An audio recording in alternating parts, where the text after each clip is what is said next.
Saudara-saudara, mari kita lanjutkan membahas satu artikel singkat sekali di buku ini yang tebalnya hampir 1000 halaman itu.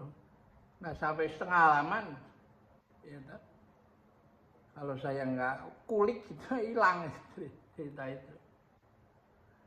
Tentang Raja Yao yang hidup kurang lebih 2000 tahun sebelum Masehi. Ya. Sedangkan Konfusius itu 500 tahun sebelum Masehi. Jadi Raja Yao ini lebih tua dari Konfusius, ya. Bahkan juga Lao Tzu kan. Nah, yang menarik dalam artikel itu adalah bahwa dia sudah menyadari pentingnya budi pekerti itu. Kita kan menganggap budi pekerti itu promotor utamanya Konfusius sama Lao Tzu kan. Tapi ini Raja Yao tuh. Ceritanya begini, dia mau memberi kecukupan pangan kepada rakyatnya, bukan dengan mendirikan lembaga seperti badan logistik lah, tapi dia mengajar rakyatnya menanam benih gitu, supaya hasilnya benihnya bagus dan kalau ditanam panennya juga bagus, gitu. Nah, oke, setelah itu jalan dan ternyata berhasil, rakyatnya perutnya kenyang. Dan karena bisa dijual, dia bisa beli hasilnya bisa dipakai untuk membeli baju hangat itu. Nah, nampak di situ mulai setelah perutnya kenyang dan dadanya dibalut baju hangat, sifat binatangnya mulai muncul. Apa itu? Ya, harimau yang begitu buas mengejar habis-habisan mangsanya kijang. Setelah dapat dan dimakan, dia tidur itu. Kalau dia ada kijang lain yang datang minjak kepalanya dia juga hanya menyingkir aja. Gak marah, cim-cimnya juga sama aja. Ular juga begitu.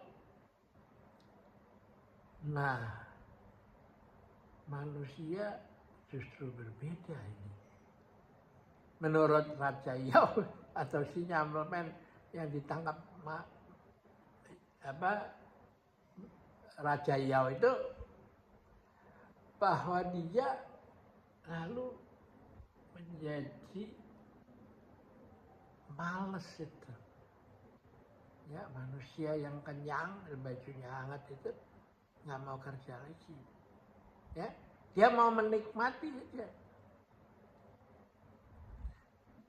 kekayaan dia, harta bendanya dia kan.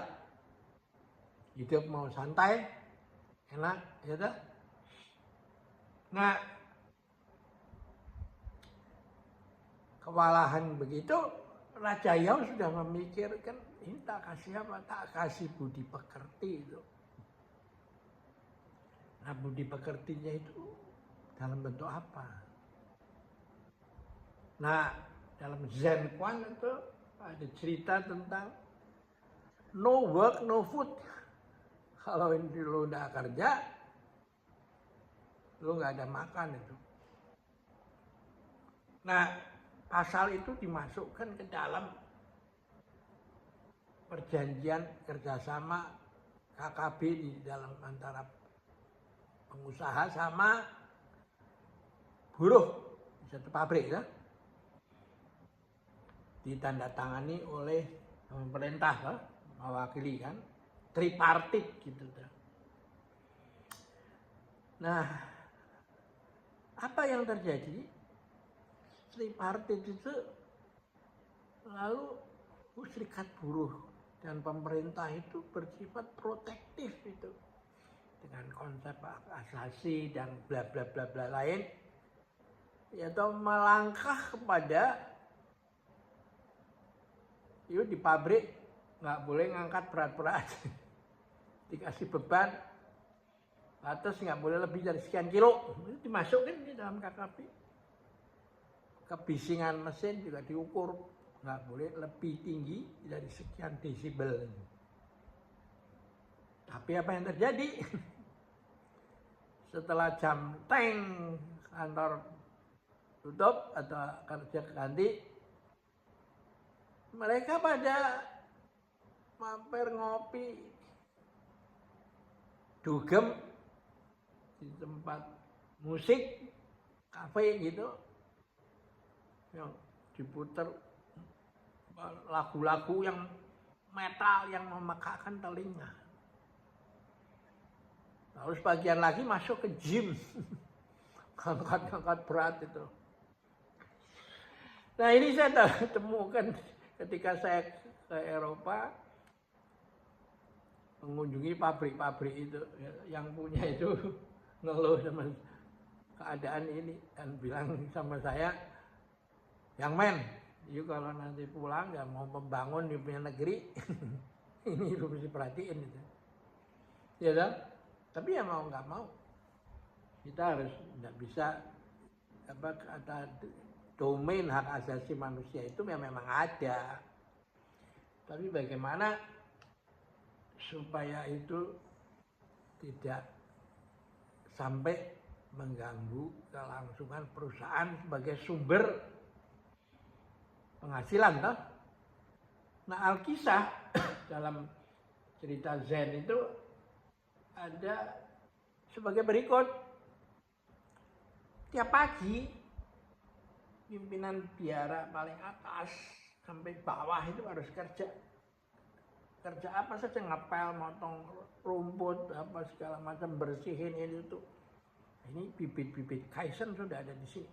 Perbaikan dari atas sampai yang paling bawah itu. Nah, repotnya pimpinan biara itu sudah sepuh itu, sehingga kerjanya juga nggak bisa dibandingkan dengan yang muda kan. Lalu murid-muridnya pada kasihan itu, lihat guru kita itu udah tua masih terus mau kerja. Lalu dia siasatin itu. Kerjaan sebelum gurunya ngerjain itu, dia kerjain dulu supaya bersih kan, nyapu apa segala. Tapi gurunya merasa kok enak, ada yang aneh nih, kok saya sudah datang ya sudah bersihin semua. Satu hari gurunya itu nggak mau keluar lagi, dia ada di kamar. Nah, lalu muridnya bingung, jangan-jangan guru gerah ini, sakit ini, enak badan itu. Disiapkan makanan segala macam, minuman kopi atau teh apa di depan dia, diketok.